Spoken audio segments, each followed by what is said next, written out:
В эфире «7 дней плюс», и сегодня, в год педагога и наставника, говорим о проблемах сельского образования. Кто он такой, сельский учитель, испытывают ли районы кадровый голод и как с этим можно бороться. Сегодня у нас в гостях Анна Ивановна Бутина, начальник отдела образования Новошишминского района. Здравствуйте, Анна Ивановна. Здравствуйте. Ну и сразу вот такой в лоб вопрос, да, мы все знаем вот эту картину о малочисленности учеников в сельских школах. Вот эти 3 ученика в одном классе, 2, а то и 1, иногда выпускные, да, с одним человеком, который выпускается, да. Вообще это проблема для села, до сих пор ли она существует? Расскажите, и как вообще с этим можно вот справляться? Ну, вообще малокомплектность – это бич, наверное, всех сельских районов, особенно маленьких сельских районов. Да? С учетом того, что Новошишминский район, он один из самых маленьких, то у нас это большая проблема, потому что, к сожалению большому, мы падаем в детском населении. Ежегодно, планомерно мы понижаемся как в детских садах, так и в школах. И представьте себе ситуацию, когда учитель заходит в класс, особенно это касается начального звена, учитель заходит в класс и видит, что у него сидят, допустим, 4 ребенка. 4 ребенка, причем большая проблема ведь малокомплектности в сельских школах, это когда объединяют начальное звено и объединяют 1 с 3, 2 с 4 классом. И вот когда учитель заходит в класс, и он понимает, что сидит всего 4 ребенка, 2, допустим, 1 класс и 2 4 класс. И еще и в каждом классе есть ребенок с ОВЗ. То есть, соответственно, учителю необходимо готовить 4 разноуровневые программы. Да? Это очень тяжело. А в чем проблема? То есть уезжают, ну это основная, я так понимаю, причина, уезжают люди из села.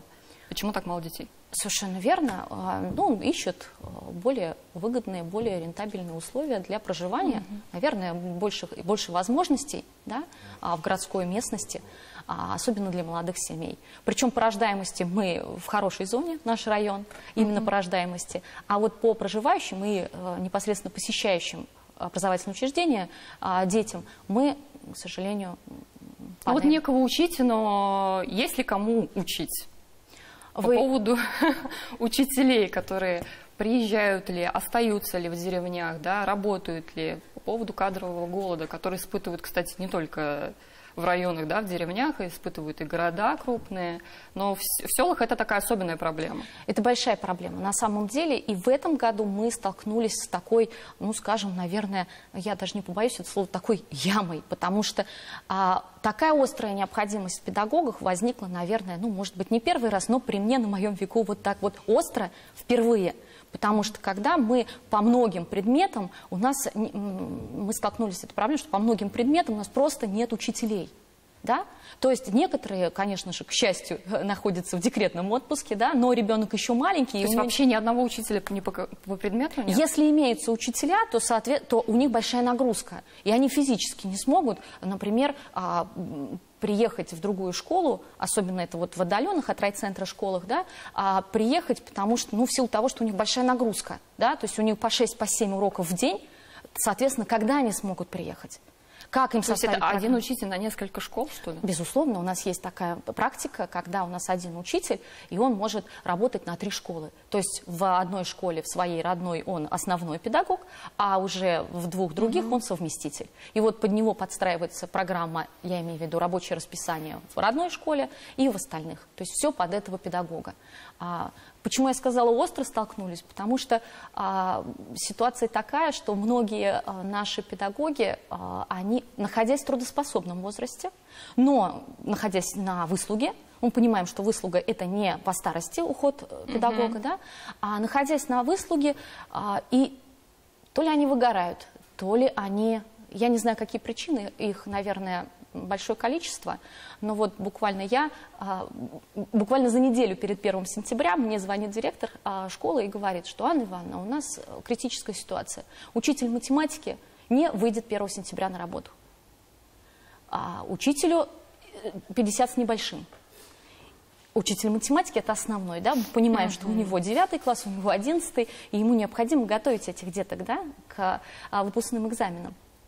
И он не выходит. И вот когда попытки директора школы, родителей, детей оказались тщетны в уговорах вернуться, да, в школу, выйти, то есть я оказалась некой такой последней инстанцией, да, и звоню я учителю, естественно, с убеждениями, чтобы она вышла, на что мне учитель говорит: при всем уважении, Анна Ивановна, я выйти не могу, мне больше нечего дать детям. Я настолько выгорела, я настолько устала. А сколько ей лет? Ей чуть не 50 с небольшим. То есть она еще она достаточно, ну, конечно же, это не 60 и 65-летние, да, педагоги. Это педагоги, которым вот 45-50, и мы в последнее время, вот последние буквально 2 года, мы сталкиваемся с таким выгоранием педагогов, с буквальным выгоранием. Ну, наверное, не зря придумали и ввели академический отпуск, когда педагог, проработавший в школе свыше 10 лет, он имеет право взять год за свой счет, но с сохранением места, да, трудоустройства. Он может взять год и уйти как бы, да, в свободное плавание в это время. Он просто может отдохнуть, может быть, заняться каким-то саморазвитием и тому подобное, все чем угодно. И такое мы наблюдаем довольно-таки часто. Что касается зарплаты, такой больной вопрос для всех учителей, да вообще для всех, поэтому для учителей особенно, да, и вот в селах, да, в деревнях, в районах как-то отличается. Вообще я слышала, что там как-то, как правило, больше получают немного учителя, чем в крупных городах. Так ли это? Есть сельские доплаты. Да, то есть, находясь учителю, который преподает на селе, обычно около 3% ему доплачивают, а то и 25% доплачивают за то, что он в сельской местности. Но давайте будем откровенны, что в среднем час, а у нас педагогическая нагрузка измеряется непосредственно в часах, да, в среднем час стоит 1000 рублей. Ну, плюс-минус, в зависимости от предмета. 1000 рублей. И вот я молодой специалист, который вот совсем еще зеленый, окончивший педагогический институт, я решила прийти в школу. Соответственно, у меня нет ничего, да? У меня нет никаких-то заслуг, ни качества, потому что я еще ни один класс не выпустила, да? Ни участия в конкурсах, в принципе ничего. Я прихожу, и мне дают, если при часовой нагрузке мне дают 18 часов, даже будут федеральные выплаты, 2500, как молодому специалисту. Игра не стоит свеч. Я буду получать 18 тысяч. Скажите, это достойная заработная плата для молодого, даже если свободного, даже если без семьи, молодого педагога? Ну, конечно же, нет. Поэтому ему приходится трудиться, да? Ему приходится набирать часы или директору, чтобы как-то притянуть этого молодого специалиста. Но стоит отдать должное, что в этом году, в год педагога и наставника, нам таки вернули грант «Наш новый учитель», за что огромные слова благодарности Министерству образования и науки нашей республики, которые давно уже муссировали эту тему, поднимали, и вот благодаря этому году этот грант вернулся. Что это за грант? Это замечательный во всех смыслах грант, потому что молодой специалист, отработавший в школе не более 3 лет, может заявиться, пройти испытания трехуровневые, это собеседование, это тестирование и так далее, и пройдя все эти испытания и выиграв, 90 тысяч ему будет выплачено. То есть в течение, допустим, по 90 тысяч, в течение определенного количества лет. Разными способами заманивают, да? Разными способами, но это здорово. Но, конечно же, при установленной квоте в 200 человек заявилось свыше 400. Соответственно, 200 придется, как говорится, отойти в сторонку, подвинуться, потому что, да, выберут из этого количества наиболее, ну, так скажем, лучших, что ли. То есть даже будет конкурс теперь? Будет конкурс. Да? Настолько популярной оказалась программа? Ну, потому что в разы получается. Популярная программа, и в нашем районе 3 молодых специалиста, они заявились. Чем заманивать молодых специалистов? Деньгами? Мы держим кулачки и очень надеемся, что все 3 педагога, они одержат победу. Это будет таким подспорьем, потому что уже 2 молодые девушки, они уже вышли замуж, соответственно, им нужно что? Им нужно семью содержать и так далее. То есть это здорово, это очень хорошо. Земский учитель. Тоже одна из программ, да, которая как бы привлекает специалистов, да? Как вот она реализуется у вас в Новошишминске, например? Земский учитель – это уже федеральная программа, да, и, кстати, благодаря ей мы также, как говорится, спасаемся, потому что какие условия участия в земском учителе? Любой педагог нашей страны может заявиться, увидев вакансию той или иной школы, которая, собственно, выдвинула себя на участие в этом земском учителе, может заявиться и, соответственно, пройти отбор, и уже пройдя отбор, приехать в тот или иной район, получив 1 миллион рублей от государства. Но условия: он должен отработать в данной школе, в данной сельской местности не менее 5 лет. И мы также можем похвастаться в этом направлении, потому что, несмотря на то, что у нас маленький район, да, как я уже говорила, он один из самых маленьких, 3 земских учителя у нас работают. Причем один, ну, скажем так, не в районном центре, а в отдаленной школе. 3 – это много.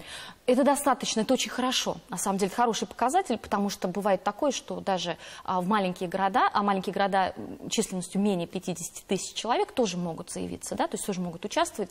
Бывает такое, что ни один не выбирает, ведь учитель еще должен выбрать этот район, да, то есть по каким-то показателям ему должна территория понравиться. И вот наша территория понравилась, и мы очень гордимся своими земскими учителями, потому что они уже сейчас показали себя. Мы же не знаем, какие это люди приходят, да, то есть приезжают к нам приехали из Кировской, Оренбургской областей. Соответственно, как бы, ну, давайте так, грубо говоря, как кот в мешке, потому что кто приедет, какой педагог, мы не знаем, да, вот он заявился, но здорово, что это все профессионалы, горячо любящий предмет, детей. Одна, о которой я могу так вот с гордостью заявить, Успанова Рушиня Мансуровна, учитель начальных классов, она на своем примере воспитывает, взращивает замечательное, хорошее поколение.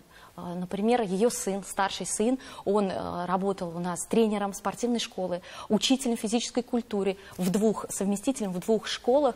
Он, соответственно, сам выбрал, да, эту стезю учительскую, и при этом в период мобилизации он был призван.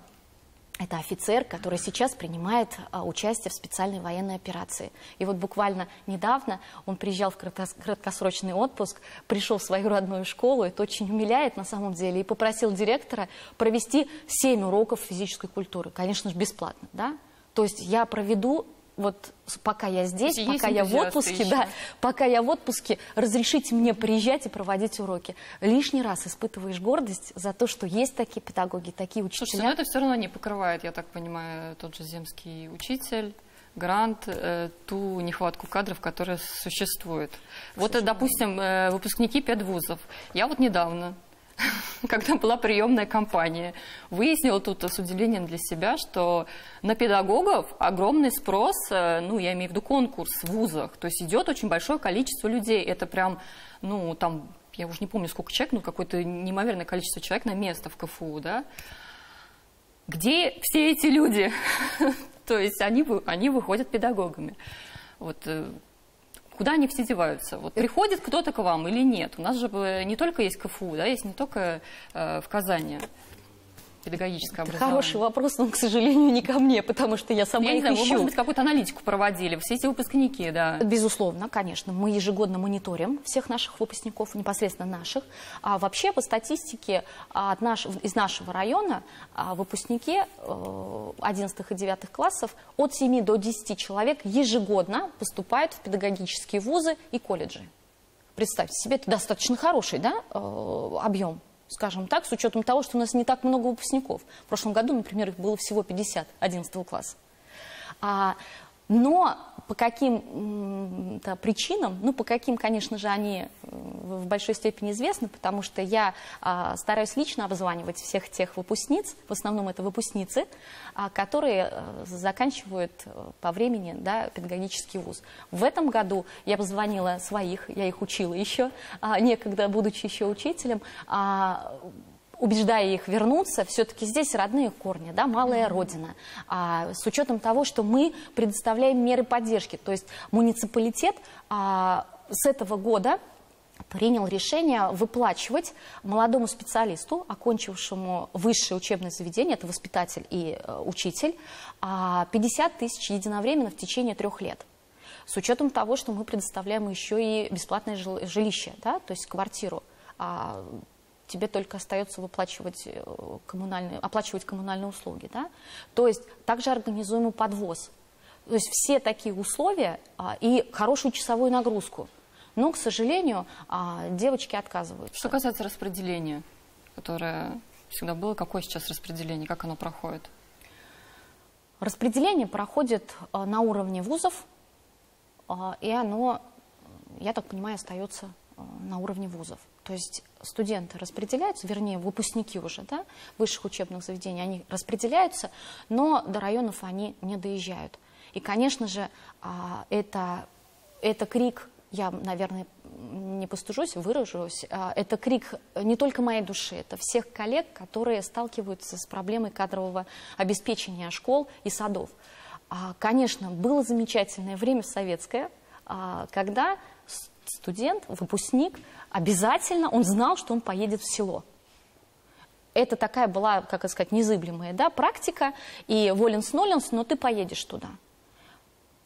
Я знаю, что эти вопросы поднимались на уровне Государственной Думы, что отклонили эти вопросы, но, возможно, в рамках какого-то проекта, потому что идей огромное количество. Как на уровне уже высшего образовательного учреждения уже, наверное, внедрять вот эту идеологию того, что необходимо поднимать не только село, но вообще школу необходимо поднимать. С учетом того, что, сейчас районы, они не уступают, в принципе, городской местности, относительно даже Новошминского района. Если вы не бывали, то обязательно побывайте, потому что с точки зрения инфраструктуры он очень развит. У нас хорошая парковая зона, очень много парков, где можно погулять, да, где можно... также есть рестораны, кафе, есть... физкультурно-оздоровительный комплекс, причем с разными секциями и тренажерным залом. Это как раз к вопросу о том, чем хотелось бы понять, чем отличается городское образование, скажем так, школы в городе и школы на селе, помимо малочисленности учеников, с вашей точки зрения. Какое-то основное принципиальное отличие есть в образовании, может быть, в условиях, может быть, еще в чем-то? Сейчас условия у нас минимизируются. То есть если раньше это были земля и небо, да, городская школа и сельская школа, то благодаря федеральной программе капитального ремонта, федеральной программе развития образования, у нас буквально в прошлом году 3 сельские школы, это школы не районного центра, это сельские школы, были капитально отремонтированы. Причем оснащены каждая школа свыше 11 миллионов. То есть это компьютерное и лабораторное оборудование. То и сейчас эти школы абсолютно не уступают городской. То есть это полноценная среда для развития образования наших детей. Причем какие комфортные условия для учителя. То есть там не только указка, понимаем, да? Там полная инфраструктура класса. Когда ты заходишь в такие комфортабельные кабинеты, где тебе самому приятно даже преподавать. У нас какая ассоциация? У нас ассоциация, вот эта старая избушка, которая стоит в 2 этажа, ветхая. Вот это школа сельская. Нет, сейчас этого уже нет. Мы сейчас отходим от этого, и муниципалитет большие старания прилагает к этому и ежегодно вкладывает большие суммы для того, чтобы не просто где-то что-то подштукатурить и так далее, да, но и полноценно отремонтировать. Планомерно, медленно. Вы бы променяли работу? Я знаю, что вы тоже работаете, помимо того, что вы начальник отдела образования, вы работаете учителем. Вы бы променяли работу учителем в школе сельской или на школу городскую? Выбор устроиться в городскую школу стоял передо мной в далеком 2009 году, когда я заканчивала высшее учебное заведение педагогическое. Да? И я могла с легкостью остаться здесь, закрепиться в школе или найти какую-то другую специальность. Но я не буду лукавить, сразу говорю, нет. И не потому, что что-то привлекло, какие-то условия. Тогда условий-то вот как раз-таки и не было. Вот таких, какие сейчас есть, и какие школы у нас сейчас на селе. Это, как бы это пафосно ни звучало, но это действительно чувство патриотизма. Кто, как не учитель, должен прививать любовь к родине, не только к своей стране, но еще и к малой родине. Это учитель. И скажите, мне больше поверит ребенок, когда я вернулась в свое родное село, и я говорю о патриотизме, нежели я буду прививать эту любовь совершенно в другом, чужом для меня районе. На сегодняшний день, кто учитель, неважно, сельский, городской учитель, в вашем понимании это кто? Вообще понятие, слово учитель — это очень Статус этой профессии, я извиняюсь, я перебью, да, в последнее время он такой немножко как будто бы снижается, обесценивается. Мы, конечно, всегда на уровне государства говорим очень пафосно, но в жизни уже так люди меньше идут на эту профессию, да, не считают ее престижной. Ну, почему не считают престижной, мы уже в начале диалога определили, что это все-таки низкая заработная плата. И если будет оцениваться ставка 18 часов достойно, да, то есть учителю не придется работать на 36, а я знаю, что и в городах есть по 42 часа, да, плюс классное руководство и так далее. Как только учителю будет зарабатывать достойно на 18 часов, у него сразу же что возникнет желание саморазвиваться, совершенствоваться и больше внимания уделять нашим детям. Поэтому вообще, как я уже сказала, что понятие учителя, оно очень многогранно. Вот так просто сходу-то и с разбегу не определишь. Но для меня лично учитель – это в первую очередь человек. Вот человек и ничто больше. Горький говорил, что человек звучит гордо, а я говорю, что учитель звучит гордо. Потому что знания сейчас можно подчеркнуть откуда угодно. Мы ни для кого не секрет, что в эпоху информации. В эпоху информации, интернета столько порталов и столько ресурсов, да, что тебе учитель в принципе и не нужен. Для чего нужен учитель? Но ведь он нужен. И я больше чем уверена, что учителя и через века не заменит компьютер или робот или кто-то еще. Учитель — это человек, это тот, к кому можно подойти, с кем можно поделиться, и не только ребенку, но и родителю.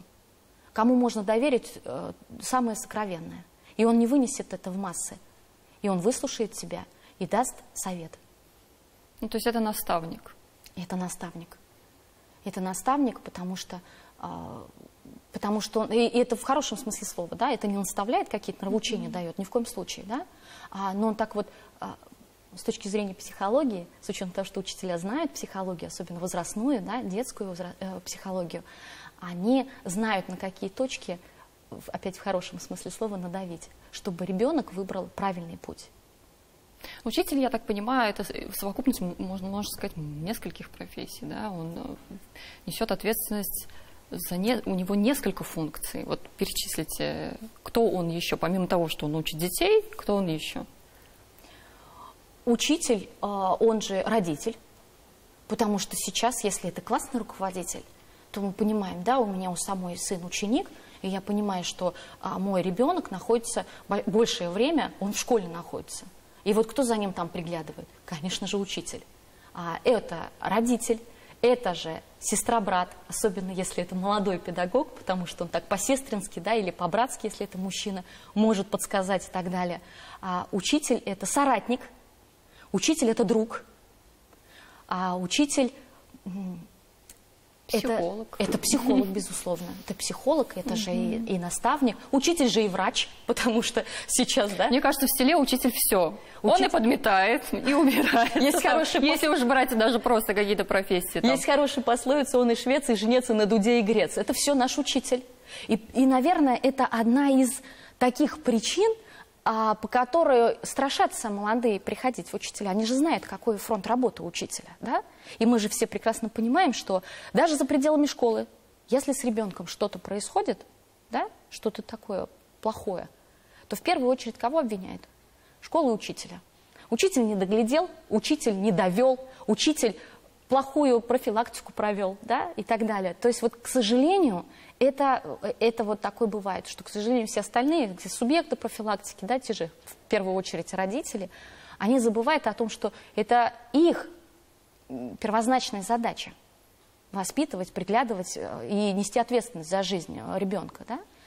Но у нас вот это вот и пугает молодое поколение идти. Зачем мне вот такой груз тащить? Ну вот у нас осталось буквально 2 минуты, да, последний вопрос. Вот что бы вы могли молодым специалистам посоветовать, может быть, да, которые, может быть, хотят идти в профессию, но боятся по всем вышеперечисленным причинам, которые вы уже назвали.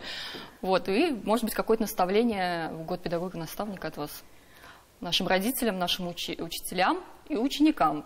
Ну, пользуясь случаем, в год педагога-наставника я в очередной раз хочу выразить слова благодарности нашим педагогам, а в частности педагогам Новошминского района, потому что их мало, и за них... но действительно на них зиждется На них зиждется вот это вечное, разумное и доброе, на их плечах. Поэтому им огромное спасибо за их профессионализм, за их труд и верность, в первую очередь, профессии. А молодым выпускникам вузов, которые сомневаются, которые еще думают, а пойти, не пойти, откинуть эти сомнения прочь, не бояться, ни в коем случае, не страшиться, потому что учителем быть здорово, учителем быть классно. Ну, на этой прекрасной ноте. На этой прекрасной ноте, да, я думаю, мы закончим нашу передачу. Спасибо, что вы пришли к нам сегодня. Очень интересно рассказали нам про сельское образование. С нами была Анна Ивановна Бутина, начальник отдела образования Новошишминского района. Спасибо телезрителям, что были с нами. До свидания.